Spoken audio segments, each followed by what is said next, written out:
Thank you very much. It's a great honor for me to be with President Duque, who had a tremendous victory. He won by a lot.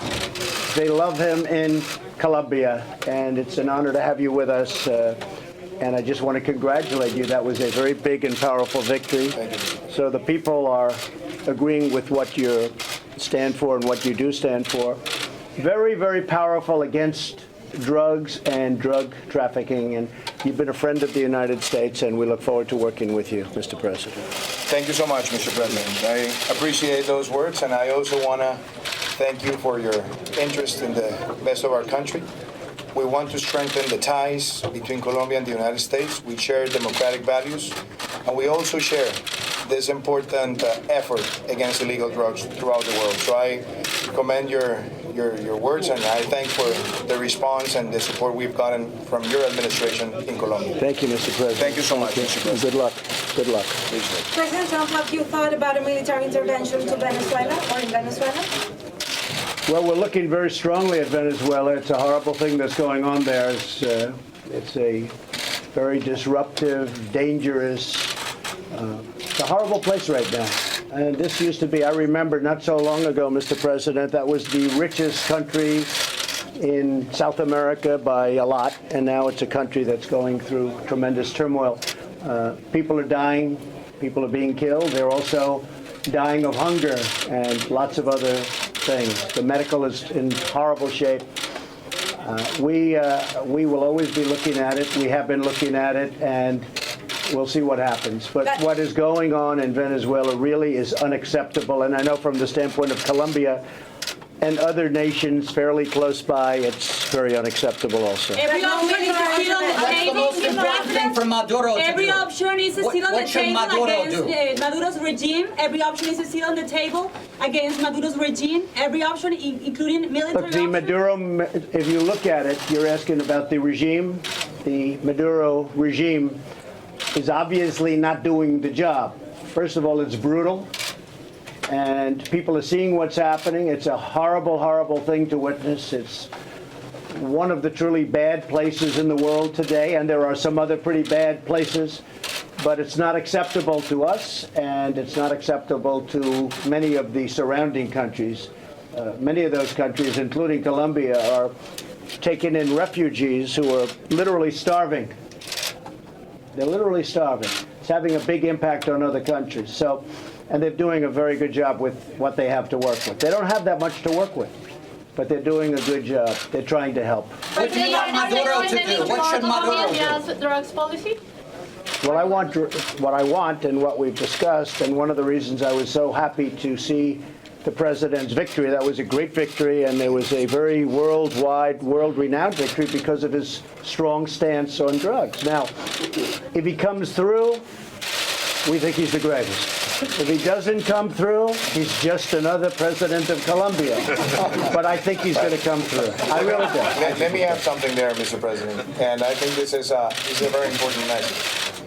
Yesterday, 130 countries signed this amazing declaration. So we're not going to drop the towel, and we want to continue the efforts against illegal drugs. It's not only prevention, but it's also dismantling cartels. So we're very committed, and since the first day of our administration, we've begun with very important policies to dismantle those cartels in Colombia, and also we're going to face prevention. And something very important, Mr. President, I want to share with all the press corps here. We are going to sign a decree this week that allows the Colombian police to confiscate any dose in Colombian streets, because we don't want to see more consumers in Colombia. We don't want to see more families being destroyed by illegal drugs. Are you going to talk about FARC and ELN, the peace process? Are you asking me that question? We're going to be talking about everything. We'll be talking about everything. Mr. President, if I might take that, and this is a very important message. ELN is a terrorist group that has been killing Colombian people. They have been producing kidnappings in the last 17 months while they were negotiating with the past administration. And I have said, they have to put an end to all their criminal activities, and they have to free all the persons that are kidnapped. Otherwise, there will be no chance for any negotiation with them. President Trump, are there going to be more sanctions for Venezuela, Maduro, and his similars? We're spending a lot of time and effort on Venezuela, a lot of time and effort. what is going on in Venezuela is not acceptable on a humanitarian basis, on any basis. So we're looking at that very, very strongly, yes. Would you when will your second summit be with Kim Jong-un? How are the plans going for the second summit? So we've been communicating, and we are doing very well with North Korea, and we have some very good feelings going on with North Korea, far greater than the media understands or knows. And I'm not blaming the media for that. Actually, in this case, I'm not at all, because we have been doing communication. Letters have been going back and forth, and conversations have been happening. And I can only say, look, in the end, who knows? Who knows? But I can say this, we're doing very well, far better than anybody would understand. Now, if you just take a look at the outer signs, no nuclear testing, no missiles, no rockets, hostages back. We're getting back the remains of our great heroes from many, many years ago. Already some have been notified, some families have been notified that they found, in many cases, the grandfather or whoever it may be, the family member. But we're getting back the remains. And it was a really, Vice President Pence went to Hawaii, and he did an incredible job. That was one of the most beautiful ceremonies. I've had people come to me, in fact, just today, they came to me and they said, that was one of the most beautiful ceremonies they've ever seen. The remains coming back, the way the military handled it, Mike's dignity. It was an incredible, really, a very important event, in my opinion. But it was so beautiful. But many people have told me that. Many people have said that was one of the most beautiful things that they've seen. And it was very special. And we've gotten that back, and a lot more of our great heroes will be coming back. They're working very hard to do that. I can only say, I listen to commentators, and I'm not blaming them, because we can't tell them, and we don't want to tell them what's going on. But we've had communication that nobody will know about that is extraordinary. Mr. President, how... And if you look at just last year, at this exact time, my words were slightly different, having to do with the events taking place in North Korea. Slightly different. I was going to point that out, but I didn't even want to. I didn't want to bring up the past. Mr. President, but there's been a tremendous difference. If you look at from one year to the next, a tremendous difference. And again, far greater than anybody really would understand, because we know what's happening behind the scenes. Mr. President, we take the same approach. Could the same trajectory happen with Iran, where you criticize them very heavily today, but a year from now you could be talking Well, I about hope them? we have a similar trajectory. I think Iran should be something that happens. They're not doing well. So when I became president, if you look at the day before or the day after, but if you look at that period of time, less than 2 years ago, everybody looked at Iran as they're just going to take over the Middle East. I'd speak to General Kelly, I'd speak to everybody. Everybody would just, it was like, they're going to take over the Middle East. They're going to take over Syria, they're going to take over Yemen, they're going to take over Iraq, they're going to take over everything. And that's not happening. Remember the statement, they're looking for the Mediterranean. That's very far away. They wanted to have the Mediterranean as part of their doorstep. Not going to happen. Mr. President, It's not going to happen. And Iran is a much different country today than it was a year ago. Now they have riots in the street. They have horrible inflation, the worst in the world. They have their currency is a disaster. Everything about Iran is failing right now. They're frankly bringing back their warriors, their soldiers, because they have no choice, because their country is rioting in every city.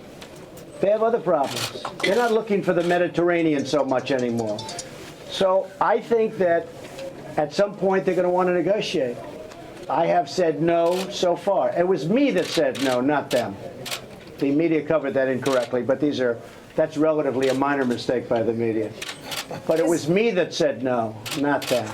And I think that at some point we will have meaningful discussions and probably do a deal. I don't see how it works for them otherwise, because otherwise they're going to be in the worst economic trouble of any country anywhere in the world. Okay? Mr. President,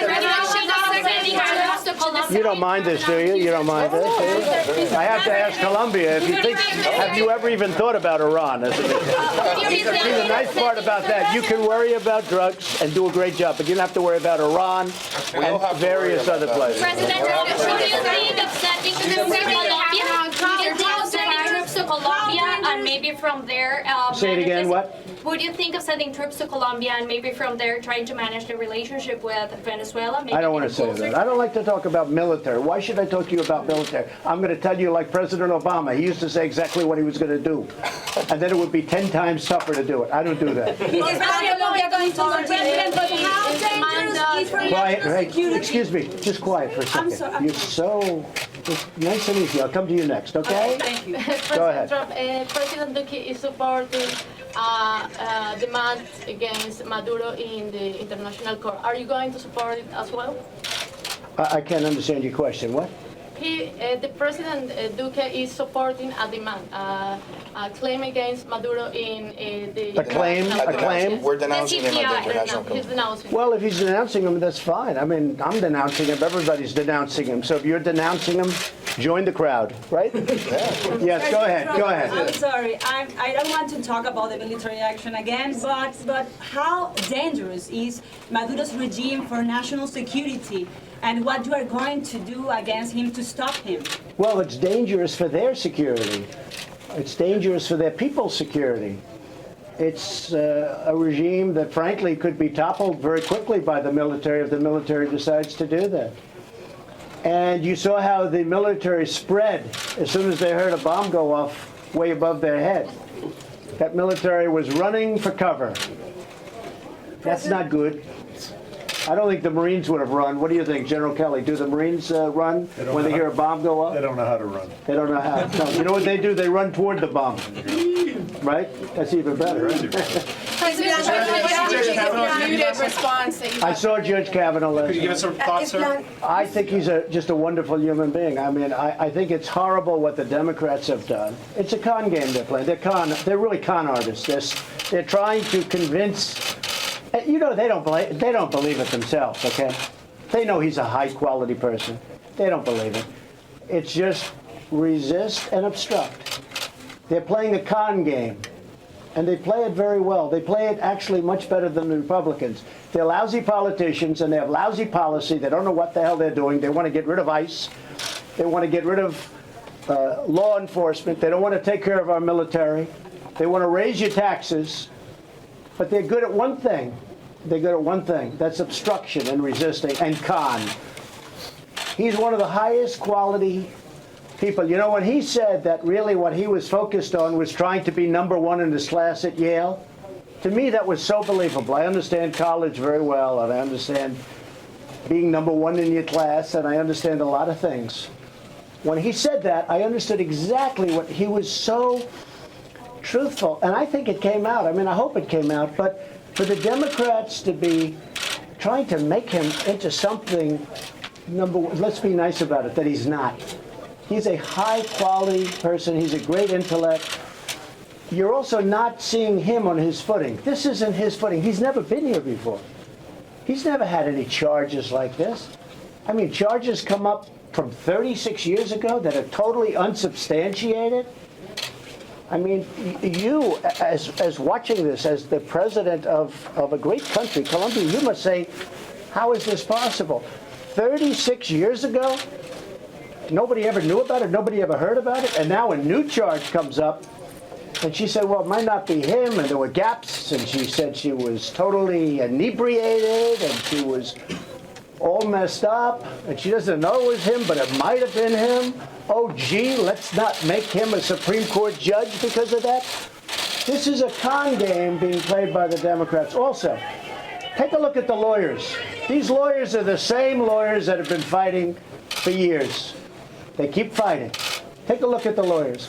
And it's a shame that you can do this to a person's life. And I'll tell you, maybe even more important, who's going to want to go before this system to be a Supreme Court judge or to be a judge or to be even a politician? I can tell you that false accusation and false accusations of all types are made against a lot of people. This is a high-quality person, and I certainly hope, it would be a horrible insult to our country if this doesn't happen. Mr. President. And it'll be a horrible, horrible thing for future political people, like judges, anything you want. It'd be a horrible thing. It cannot be allowed to happen. And the Democrats are playing a con game, C-O-N, a con game. And it's a shame. And they know it's a con game. They know he's high quality. And they wink at each other. They're winking. They know it's a con game. Go ahead. Should the second accuser be allowed to testify on Thursday? Would you welcome that? Well, I look at the second accuser. The second accuser has nothing. The second accuser doesn't even know. She thinks maybe it could have been him, maybe not. She admits that she was drunk. She admits time lapses. There were time lapses. This is a person, and this is a series of statements that's going to take one of the most talented, one of the greatest intellects from a judicial standpoint in our country, going to keep him off the United States Supreme Court. You know, I said something this morning. He has a chance to be one of the greatest justices ever in the United States Supreme Court. What a shame. And what a shame it is for so many other people whose world that isn't. That's not his world, and it's not their world. These are legitimate people. They're not in the world of con, and the world of obstruct, and the world of resist. He never thought this was even a possibility. He's startled. He can't believe this is happening. His wife is devastated. His children are devastated. I don't mean they're like, oh, gee, I'm a little unhappy. They're devastated. And it's because these Democrats, and they know. When I see Schumer, who never even saw this woman, I believe her 100%. And I see these other senators that I deal with on a daily basis. I know them better than they know themselves. It's just a game for them. But it's a very dangerous game for our country. Thank you very much. Thank you. Thank you very much.